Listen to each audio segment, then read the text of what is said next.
পেশাদারি রঙ্গমঞ্চের এক সময়কার জনপ্রিয় অভিনেতা ছিলেন রজনীকান্ত চট্টোপাধ্যায়। যখন নিজের রূপ, যৌবন এবং প্রতিভার আত্মবিশ্বাসে প্রচুর দর্শকের মন জয় করেছিলেন তিনি। আজ তিনি ৬৮ বছর বয়সের একজন বৃদ্ধ অভিনেতা। জীবন সায়ান্নে এসে নিজের আগেকার দিনের, নিজের বিগত ৪৫ বছরের সুখ, স্বাচ্ছন্দ্য, খ্যাতি, প্রেম এই সকল কিছুর স্মৃতিচারণার সাথে সাথে তার সংলাপের মধ্যে ঝরে পড়েছে তার নিঃসঙ্গ জীবনের এক অসহায় বিবৃতি, এবং সেই বিবৃতির মধ্যে ধরা পড়েছে এক ভয় এবং অসহায়তা। হ্যালো স্টুডেন্টস, চলে এসেছি তোমাদের সামনে আমার আজকের নতুন ভিডিও নিয়ে। আমাদের আজকের ভিডিওর বিষয় বিখ্যাত নট নাট্যকার অজিতেশ বন্দ্যোপাধ্যায় রচিত একটি নাটক নানা রঙের দিন। তোমরা যারা সিবিএসসি কিংবা ওয়েস্ট বেঙ্গল বোর্ডের ক্লাস 10-এর ছাত্রছাত্রী আছো, তোমাদের পাঠ্য বিষয় হিসাবে এই নাটকটি আছে। আর তোমরা যারা বিভিন্ন কম্পিটিটিভ এক্সামের জন্য প্রিপারেশন নিচ্ছ, তাদের জন্য কিন্তু আমাদের আজকের ভিডিও অত্যন্ত গুরুত্বপূর্ণ। কাজেই প্রথম থেকে শেষ পর্যন্ত স্কিপ না করে দেখার অনুরোধ রইল। যাই হোক, আমাদের আজকের এই নাটক নিয়ে আলোচনা করবার আগে আমরা জেনে নেব যে এই নাটকটি কী ধরনের নাটক এবং তার বৈশিষ্ট্য কী। নানা রঙের দিন যে নাটকটা আমরা আজকে আলোচনা করব, সেই নাটকটা আসলে একটি একাঙ্ক নাটক। কিন্তু এই একাঙ্ক নাটক মানে কি শুধুমাত্র একটি অঙ্ক বিশিষ্ট নাটক? তা কিন্তু নয়। একাঙ্ক নাটকের বেশ কয়েকটা বৈশিষ্ট্য আছে। প্রথমত, যেটা এক অঙ্ক বিশিষ্ট একটি নাটক, সেটা ছাড়াও এই নাটকের কলাকুশলীর সংখ্যা কিন্তু খুব কম সংখ্যক, অর্থাৎ 2 থেকে 5 জন হতে পারে। এই নাটকের যে মঞ্চ, সেই মঞ্চ হবে একেবারে আড়ম্বরবিহীন, খুব অল্প সংখ্যক একটা সাধারণ ছিমছাম বিষয়ের। এই নাটকের মধ্যে যে চরিত্ররা অভিনয় করবে, যে স্বল্প সংখ্যক চরিত্র আমরা দেখতে পাবো, তাদের সংলাপের মধ্যে আমরা বিভিন্ন বিষয়কে, পুরনো স্মৃতিচারণা হতে পারে, ভবিষ্যতের কোনো কথা হতে পারে, মোট কথা প্রাসঙ্গিক বহু বিষয়কে দেখতে পাবো ঠিকই, কিন্তু এই নাটকে একটিমাত্র ঘটনা থাকবে এবং সেই একটিমাত্র ঘটনাকে কেন্দ্র করেই নাটক একেবারে শেষের দিকে এগিয়ে যাবে। এই হচ্ছে একাঙ্ক নাটকের বৈশিষ্ট্য। আমাদের আজকের এই একাঙ্ক নাটকের চরিত্র সংখ্যা খুব কম, মাত্র 2 জন। প্রধান চরিত্র রজনীকান্ত চট্টোপাধ্যায়, একজন পেশাদারি অভিনেতা, থিয়েটার অভিনেতা, আর যার বয়স হচ্ছে ৬৮ বছর। আর অন্যজন হচ্ছেন ওই থিয়েটারের প্রম্পটার কালীনাথ সেন, যার বয়স 60। প্রথমেই বলে নিই, অভিনেতা সম্পর্কে তোমরা জানো যে যারা নাটকে অভিনয় করে তারাই অভিনেতা, কিন্তু প্রম্পটার শব্দটার সাথে তোমরা হয়তো অনেকেই পরিচিত নও। এই প্রম্পটার হচ্ছেন এমনই একজন ব্যক্তিত্ব নাটকে, যিনি কিনা মঞ্চের সামনে নয়, মঞ্চে দর্শকের আড়ালে, পর্দার আড়ালে থাকেন, এবং যে কলাকুশলীরা মঞ্চে অভিনয় করে তাদের যে স্ক্রিপ্ট, অর্থাৎ তাদের যে সংলাপগুলো, সেগুলো তিনি আড়াল থেকে পড়ে শুনিয়ে দেন, যাতে করে অভিনেতারা সেই সংলাপটা ভুলে না যায় বা বলতে সুবিধা হয়। তাকেই প্রম্পটার বলা হয়। যাই হোক, এই নাটকের প্রেক্ষাপট হিসাবে আমরা পাচ্ছি একটা পেশাদারি থিয়েটার মঞ্চকে। সেই থিয়েটার মঞ্চর একটা রাত্রের দৃশ্য আমরা এখানে দেখতে পাবো। মঞ্চ মোটামুটি ফাঁকা, সবেমাত্র কোনো একটা নাটকের অভিনয় শেষ হয়ে গেছে এবং সেই নাটকের যে জিনিসপত্র, সামান্য জিনিসপত্র, সেগুলো যন্ত্রপাতি, সেগুলো পিছনের দিকে ছড়িয়ে পড়ে আছে, আর মঞ্চের মাঝখানে একটা টুল উল্টিয়ে বসানো আছে। ঠিক এরকম একটা অন্ধকার পরিস্থিতিতে মঞ্চে প্রবেশ করবে রজনীকান্ত চট্টোপাধ্যায়, যার পরনে পোশাক রয়েছে কি না, যে নাটকটা এই সবেমাত্র শেষ হয়েছে, দ্বিজেন্দ্রলাল রায় রচিত বিখ্যাত নাটক শাহজাহান, সেই শাহজাহান নাটকের দিলদার চরিত্রের পোশাক। সেই দিলদার চরিত্রের পোশাক পরে হাতে একটা জ্বলন্ত মোমবাতি নিয়ে রজনী প্রবেশ করছে মঞ্চে। সে হাসছে এবং হাসতে হাসতে সে আত্মকথনের মধ্যে দিয়ে, নিজের মুখের কথার মধ্যে দিয়ে নিজের বেশ কিছু কথা বলবে, এবং সেই আত্মকথন আমরা বেশ কিছুটা অংশ পাবো। সেই আত্মকথনের মধ্যে আমরা রজনীকান্ত সম্পর্কে কিছু কথা জানতে পারবো। সেই বিষয়টা কি না, এই রজনীকান্ত চট্টোপাধ্যায় কিছুক্ষণ আগে এখানে এই মঞ্চে অভিনয় করেছেন দিলদারের চরিত্রে, আর তারপরে নাটক শেষ হয়ে গেছে, কলাকুশলীরা বাড়ি চলে গেছে, নাটকের থিয়েটারের কেউ আর ওখানে নেই, কিন্তু তিনি গ্রিন রুমে ঘুমিয়ে পড়েছিলেন মদ খেয়ে, এবং তিনি হাসতে হাসতে বলছেন, বা রে রজনীকান্ত বা। এই যে ঘুমিয়ে পড়েছেন মদ খেয়ে, সেটা তার কাছেও আশ্চর্য লাগছে। এটা কি একটা কথা হলো, যিনি একসময় কত অভিনয় করেছেন তিনি এভাবে মদ খেয়ে ঘুমোচ্ছেন? এবং এই সঙ্গে বলতে গিয়ে তিনি একথাও বলেছেন, গতকালও তিনি এভাবে ঘুমিয়ে পড়েছিলেন। কিন্তু রামব্রিজ নামক থিয়েটারের একজন কর্মী, যিনি ওখানে কাজকর্ম করেন, তিনি তাকে ধরে ট্যাক্সিতে তুলে দিয়েছিলেন বাড়ি যাওয়ার জন্য, এবং সেই কারণেই তিনি খুশি হয়ে সেই রামব্রিজকে 3 টাকা বকশিস দিয়েছিলেন। কিন্তু কি অদ্ভুত ব্যাপার, সেই 3 টাকা দিয়ে রামব্রিজ আজকে নিজেও খেয়েছে এবং এই রজনীকান্তকেও মদ খাইয়ে কোথায় উধাও হয়ে গেছে। রজনীকান্ত নিজেই স্বীকার করছেন যে মাতালের এক বিশেষ দোষ, তারা ছাড়বো মনে করলেও কিন্তু কিছুতেই ছাড়তে পারে না এই মদ খাওয়ার নেশাটা। এরপর রজনীকান্ত একে একে তার জীবনের বহু কথা বলবে, আত্মকথনের মধ্যে দিয়ে আমরা শুনতে পাবো। সে নিজেই নিজের মধ্যে কতগুলো প্রশ্ন করছে, নিজেই চাটুর্যে মশাই বলে আখ্যা দিচ্ছে, এবং নিজেকে বেশ কিছু প্রশ্ন করবে, তার উত্তরও নিজে দেবে। সে নিজে প্রশ্ন করছে যে তোমার এত বয়স হলো, এখন তোমার এইভাবে মদ খেয়ে গ্রিন রুমে পড়ে থাকা কি তোমাকে মানায়? এক্ষুনি দিলদারের অভিনয় করেছো, তুমি সমস্ত মেকআপ টেকআপ তুলে বাড়িতে চলে যাও। এবং তিনি নিজেই বলছেন, বললেই কি হবে, তিনি কি সহজে মদ ছাড়তে পারবেন না? তিনি ছাড়তে পারবেন না। এসব নানা কথা তিনি মনের মধ্যে বলছেন। সেই সঙ্গে তিনি আত্মকথনের মধ্যে এটাও বলছেন যে জীবন যুদ্ধের গল্প তার শেষ হয়ে এসেছে। এখানে দেখবে লেখা আছে যে এখানেই গল্প শেষ। এই কথাটার মধ্যে দিয়ে তিনি তার নিজের জীবন যুদ্ধ যে শেষ হয়েছে সেটা বলতে চাইছেন। আসলে তার এই যে বললাম 68 বছর বয়স, একসময় তিনি প্রচুর অভিনয় করেছেন। তিনি আর জীবনের শেষ প্রান্তে, তার জীবনের ভোর শেষ হয়ে গেছে, দুপুর চলে গেছে, বিকেল চলে গেছে, এখন রাত্রি ঘনিয়ে এসেছে, একেবারে ঘনান্ধকার, যেন তিনি মৃত্যুর অপেক্ষা করছেন। আর কোনো কিছু বাকি নেই, জীবন যুদ্ধের শেষ অঙ্কে তাকে শেষ দৃশ্যে তাকে অভিনয় করতে হবে। কিন্তু তিনি বলছেন শেষ দৃশ্যে তিনি আর অভিনয় করতে চান না। কিন্তু চাইলেই কি হবে? বিধাতা কি সে কথা শুনবে? মৃত হয়ে তাকে শ্মশানে অভিনয়টা করে যেতে হবে, এবং আত্মীয় স্বজন পরিজন সবাই কান্নাকাটি করবে। এটাই হচ্ছে মানুষের স্বাভাবিক জীবন যুদ্ধ এবং সাধারণ নাটক, এই দুয়ের মধ্যে যেন কোথাও একটা মিল রয়েছে। জীবনটাও যেন একটা নাটক, এ কথাই যেন তিনি বলতে চাইছেন। এরপরে আস্তে আস্তে তিনি ফুটলাইটের সামনে এগিয়ে আসেন।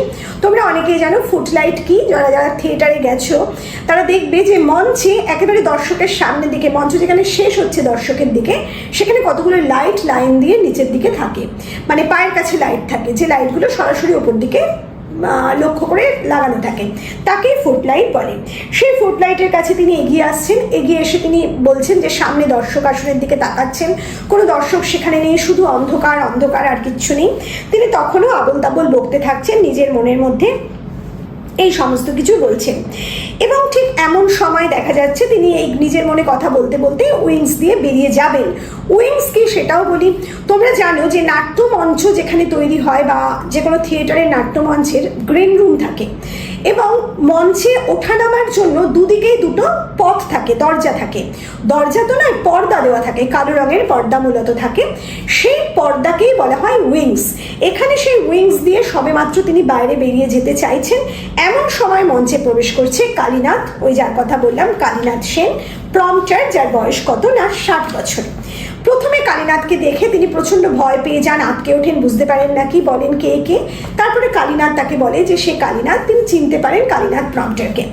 কালীনাথকে তিনি প্রশ্ন করেন, এত রাত্রে তুমি এখানে কি করছো? কালীনাথ তখন তাকে জানায় যে আপনি ব্রাহ্মণ মানুষ, আপনার কাছে মিথ্যে বলবো না, আমার আর কোথাও শুতে যাওয়ার জায়গা নেই, কোনো শোয়ার জায়গা নেই, ঘর বাড়ি নেই, তাই বাধ্য হয়ে প্রতিদিন রাত্রে আমি এখানে শুই। আসলে থিয়েটারের যিনি মালিক বা থিয়েটারের লোকজন সে কথা শুনলে হয়তো তাকে বকাবকি করবে, হয়তো থাকতে দেবে না, সেই কারণেই কালীনাথ লুকিয়ে চুরিয়ে কাজটা করে। সে এরপরে কি করে না, রজনীকে অনুরোধ করে সে যেন এই কথাটা কাউকে না বলে। এরপরে দেখা যায় যে রজনীর সাথে কালীনাথের কিছু মানে সংলাপের দৃশ্য আমরা দেখতে পাই, যেখানে কালীনাথ রজনীকে বারবার বলছে আপনি বাড়ি চলুন, আপনি আপনার ঘুম পেয়েছে কিনা, এই সমস্ত প্রশ্ন করছে। কিন্তু কালীনাথ সেই সময় রজনী সেই সব প্রশ্নকে ভ্রুক্ষেপ না করে একেবারে স্মৃতিচারণায় যেন উন্মত্ত হয়ে উঠেছে। রজনী বলছে, ও তুমি কালীনাথ, আজকের শোতে আমি 7টা ক্ল্যাপ পেয়েছি। অর্থাৎ এই যে রজনী, সে 68 বছর বয়স হয়ে গেছে তার, সে বৃদ্ধ অভিনেতা, কিন্তু সে তবুও তার প্রতিভাকে ভুলতে পারছে না। তার প্রতিভা যে একটা জায়গা, একটা বিশিষ্ট অভিনেতা তিনি, সেটা যে তিনি সত্যি প্রমাণ করেছেন, সে কথা তিনি কালীনাথকে বোঝাতে চাইছেন। তিনি মনে মনে এটা মানতে চাইছেন না যে তিনি শেষ হতে চলেছেন। তাই তিনি বলছেন, আজকেও আমি 7টা ক্ল্যাপ পেয়েছি। আমি শুনেছি দর্শকের আসন থেকে কেউ একজন বলছিল যে মরা হাতি 1.25 লাখ টাকা, 1.25 লাখ। আর রজনী চাটুর্যে মানে রজনী চাটুর্যে যতই বয়স হোক, রজনী চাটুর্যেই থাকবে, এরকম একটা কথা তিনি শুনেছেন। অতএব কত ভালোবাসে দর্শকটাকে, এই সমস্ত কথা সে বলতে থাকে। কালীনাথ তাকে বারবার বলে বাড়ি পৌঁছে দেবার কথা, কিন্তু সে কিছুতেই শুনতে চায় না। এরপরে আমরা দেখি রজনীর কথার মধ্যে, সংলাপের মধ্যে একাকিত্বের দংশন, মানে সে একাকিত্বের যন্ত্রণা অনুভব করছে। সে কালীনাথকে জানায়, বাড়িতে গিয়ে কী করবো, আমার তো বাড়িতে কেউ নেই, আমার বউ নেই, ছেলে মেয়ে নেই, আমি যে বাড়ি যাব, বাড়ি গিয়ে আমাকে ধরে শুইয়ে দেওয়ার, এই মাতাল রজনীকে শুইয়ে দেওয়ার মতো, খাটে শুইয়ে দেওয়ার মতো কেউ নেই।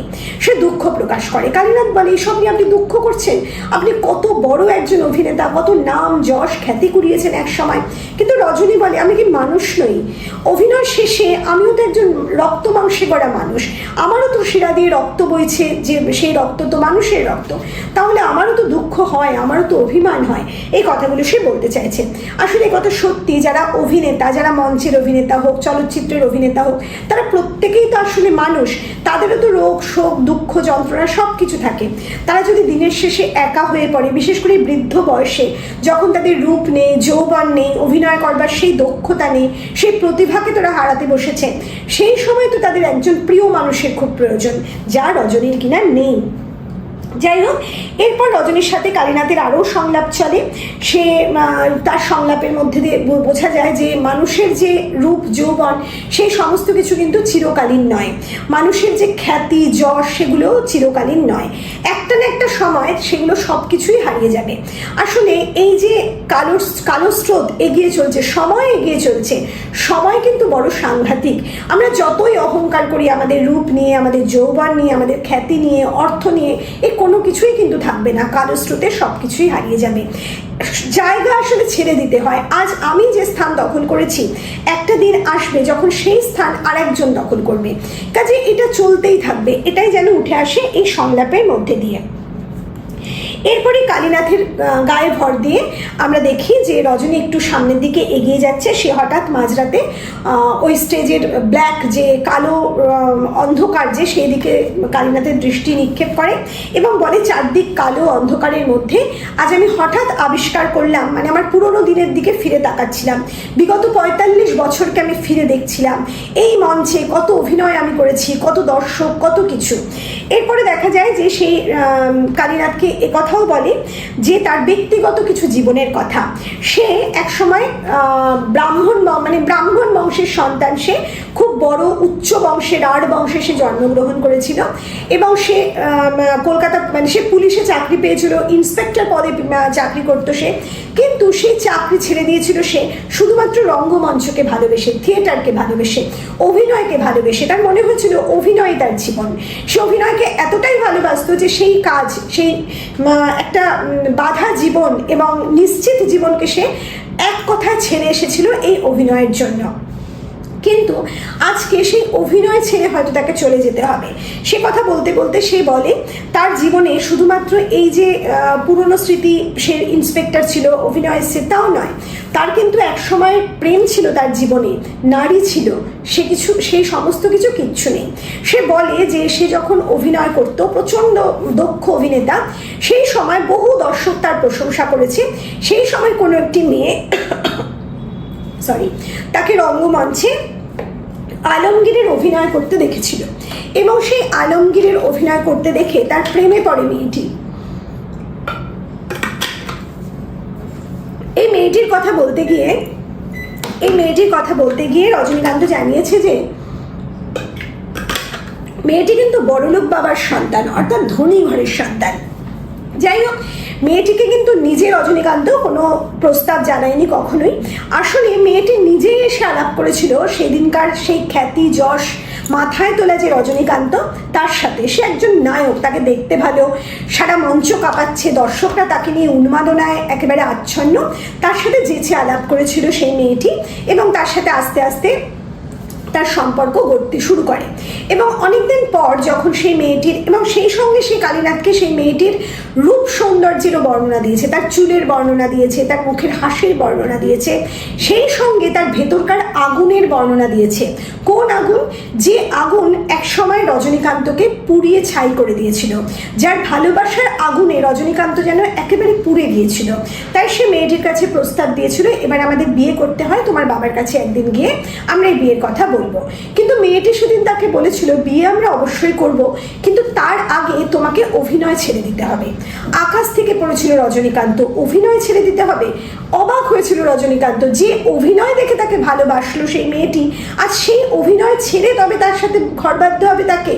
পারেনি রজনীকান্ত সেদিন মেয়েটিকে ছেড়ে আবার ফিরে এসেছিল থিয়েটারে। কিন্তু সেই দিন রঙ্গমঞ্চে কোনো একটা হাসির অভিনয় তাকে করতে হয়েছিল।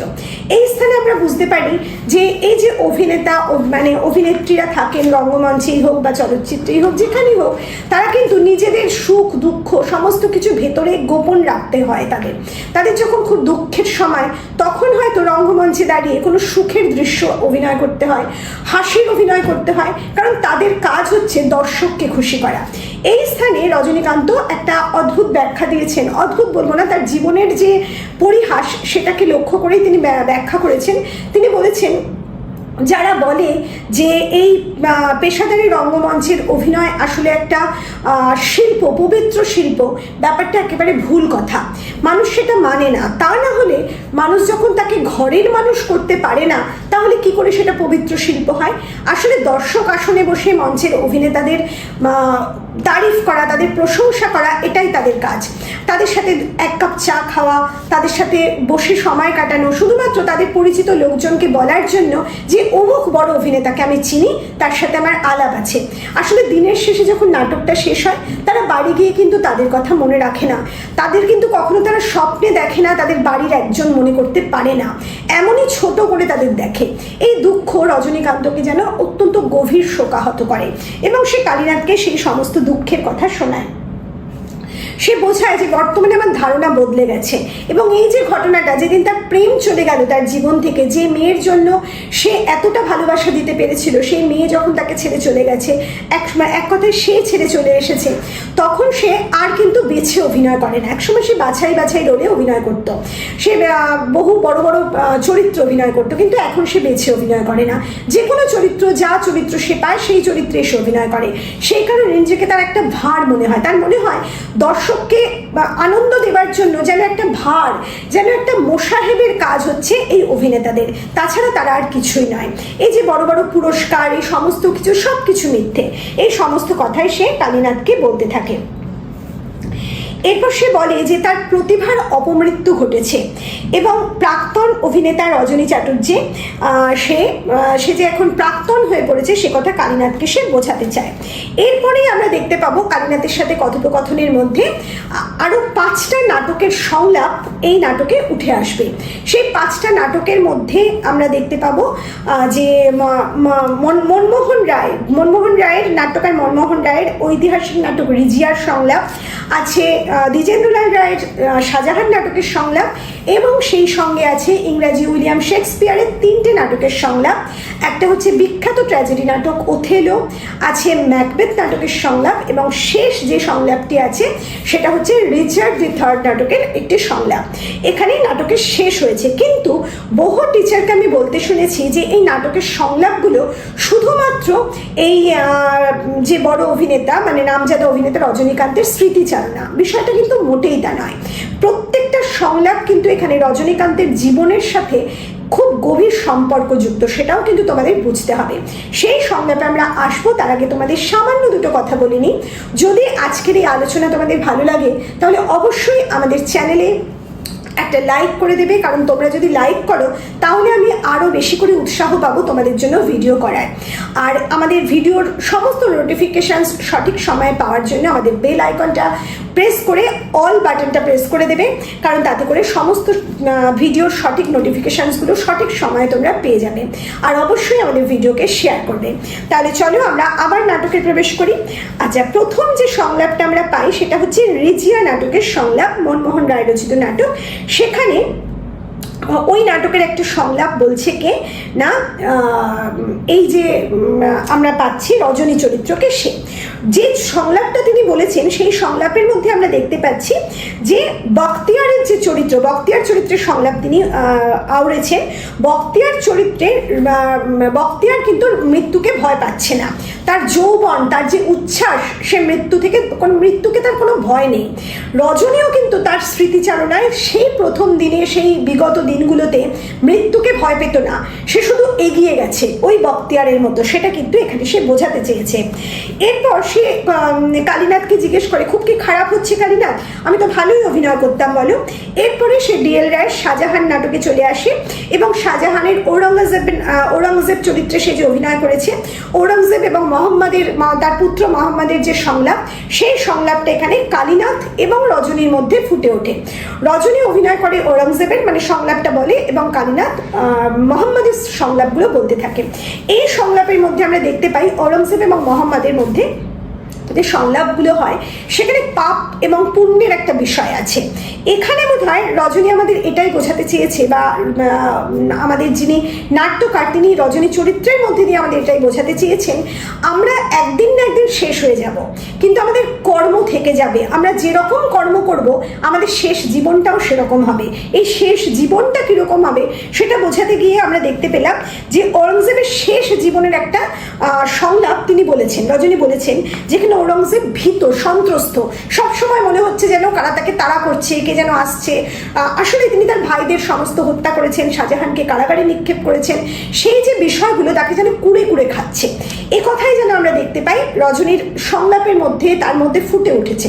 এবং নাট্যকার সেই কথাটা আমাদেরও বোঝাতে চাইলেন যে আমাদের কর্মফল আমাদের ভুগতে হবে শেষ জীবনে আমাদের সেই কর্মফল আমাদের তাড়া করে বেড়াতে পারে, এটা যেন বুঝিয়ে দেওয়া হলো ওই নাটকের সংলাপের মধ্যে দিয়ে। এরপর নিজেই হাততালি দিয়ে ওঠেন রজনী এবং হাসতে হাসতে বলেন যে আমার প্রতিভা মরে গেছে। কোথায় প্রতিভা মরে গেছে? আমি 68 বছর বয়সের, তো কি হয়েছে? তার বেশ আনন্দ হয়, আমি তো কিচ্ছু ভুলিনি, আমি তো এখনো ভালোভাবে সংলাপ বলতে পারি, তাহলে কিসের মরে গেছে? প্রতিভা কখনো মরে যায় না। এসব বলতে বলতে তিনি আবার আরেকটা সংলাপ আমরা শুনতে পাই তার কণ্ঠে। সেটা হচ্ছে ওই শাহজাহান নাটকেরই সুজা যখন যুদ্ধ করতে যাবে এবং তার মৃত্যুর আগে সে পিয়ারা বানুকে তার ভালোবাসার গানটা গায়, মানে ভালোবাসার কথা বলছে। এই দৃশ্যে রজনীর মধ্যে আমরা যেন একটা স্তিমিত ভাব দেখতে পাই, রজনীর যেন সুরটা আস্তে আস্তে হারিয়ে যাওয়ার মতো একটা বিষয় দেখতে পাই আমরা। সে যেন একটা দুঃখ বোধে আচ্ছন্ন হয়ে পড়ে। আসলে এই যে সুজা চলে যাচ্ছে, মানে তার মৃত্যু তাকে গ্রাস করতে চলেছে, সেই সময় সে পিয়ারা বানুকে হাসতে বলে, ভালোবাসার কথা বলতে বলে। আর আজকে যেন এই মঞ্চে দাঁড়িয়ে রজনীরও শেষ একটা সময় এসে গেছে, সে যেন এই মঞ্চ ছেড়ে এবার চলে যাবে, তারও সময় এসে গেছে, তার জীবন যুদ্ধও শেষ হয়ে এসছে, তার এই নাট্য জীবনের যে যুদ্ধ সেটাও শেষ হতে চলেছে, এ কথাই যেন তিনি বলতে চাইলেন। তারপরে আমরা তার সংলাপের মধ্যে বুঝতে পারি যে অত বড় একজন অভিনেতা তিনি হারিয়ে যাচ্ছেন, চলে যাচ্ছেন, একেবারে বাস্তবে তিনি চলে আসেন। কালীনাথের সঙ্গে আমরা দেখতে পাই একটা সুন্দর ইমোশনাল দৃশ্য, যেখানে কালীনাথের চোখে জল, তারও চোখে জল, কালীনাথকে তিনি জড়িয়ে ধরেছেন। তিনি বলছেন, কি হয়েছে, তুমিও তোমারও শেষ জীবনে প্রম্পটার হয়ে তুমি সারা জীবন কাটিয়ে দিলে, আজকে আমাদের শেষ বয়স, তো কি হয়েছে, আমরা তো কত অভিনয় করেছি। এটা মানে সান্ত্বনার সুর যেন তাদের মধ্যে শোনা যায়। যেমন আমরা শেক্সপিয়ারের নাটকগুলোর মধ্যে শুনেছি জীবন, মৃত্যু এবং যে অস্তিত্ব, তার একটা মানে সম্মতি, একটা ভালো কিছু, মানে সেই সব কিছুকে মেনে নেওয়ার যে সুর, সেটা যেন শুনতে পাই এই সংলাপগুলোর মধ্যে দিয়ে। এরপরেই আমরা দেখি রজনীর কণ্ঠে ওথেলোর সংলাপ, যে ওথেলো শেক্সপিয়ারের বিখ্যাত ট্র্যাজেডি নাটক ওথেলো, তোমরা সবাই এই ওথেলোর কথা জানো। সেই ওথেলো নাটকে ওথেলো কিন্তু তার প্রিয় ডেসডিমোনাকে নিজের হাতে খুন করেছিল ভুল বুঝে। বুঝে তাকে ভুল বোঝানো হয়েছিল। ডেসডিমোনা আসলে কখনোই বিশ্বাসঘাতিনী ছিল না, কিন্তু ওথেলো ভেবেছিল সে বিশ্বাসঘাতকতা করেছে, কারণ তাকে তেমনটাই বোঝানো হয়েছিল এবং ডেসডিমোনাকে সে খুন করে এবং শেষ জীবনে সব কিছু থেকে সে বিদায় নিচ্ছে। সব কিছু থেকে সে বিদায় নেওয়ার যে সংলাপ ওথেলো বলছে, এই যেখানে আছে সংলাপটা, সেই সংলাপটা তোমরা পড়লেই বুঝতে পারবে। সেখানে ওথেলোর যে জীবন যুদ্ধ থেকে বিদায় নেওয়া, এখানে যেন রজনীরও সেই রূপী একটা হারিয়ে যাওয়া, বিদায় নেওয়ার একটা বিষয় এসে পড়েছে। তাই রজনী ওথেলোর মধ্যে দিয়ে নিজের কথা যেন বলতে চাইছেন, ওথেলোর সংলাপের মধ্যে দিয়ে, যে আমরা চলে যাব। Oh now forever, farewell the tranquil mind, farewell content, মানে একদম সব কিছুর ফেয়ারওয়েল দেওয়া হচ্ছে, এটাই যেন বলতে চাইছিল। শেষ সময় কি বলছে ওথেলো?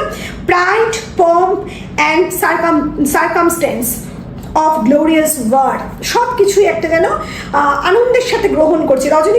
রজনীও যেন এই ওথেলোর মধ্যে দিয়ে, ওথেলোর সংলাপের মধ্যে দিয়ে নিজের জীবনকে গ্রহণ করছে। এরপর কালীনাথ বলছে যে কিচ্ছু রজনী মরে যায়নি, রজনী বেঁচে থাকবে, সকলের মধ্যে বেঁচে থাকবে। রজনী আসলে কখনো মরতে পারে না, দর্শকের মনে রজনী চিরকাল থাকবে। এরপর রজনীর ওই কালীনাথের কথা কিন্তু সে এখনো শোনে না। এরপর সে ম্যাকবেথের যে সংলাপ, সেই সংলাপ বলতে থাকে। ম্যাকবেথের যে সংলাপটি এখানে আছে যে life's but walking shadow a poor player, এখানে সময়ের কাছে যে সব মানুষকে নতি স্বীকার করতে হয়, সে কথা যেন ম্যাকবেথে বলা হয়েছে। এবং রজনীও সেই সত্যিটা মেনে নিচ্ছে যে সময়ের কাছে সবাইকেই নতি স্বীকার করতে হয়। যে রজনী এক সময় একেবারে রূপ যৌবনে উন্মত্ত ছিল, সে ভাবতেই পারেনি একটা দিন আসবে তাকেও চলে যেতে হবে। আজকে সেই দিনটা উপস্থিত হয়েছে, সেই জন্য সে ম্যাকবেথের সেই সংলাপটা কিন্তু বলতে শুরু করেছে।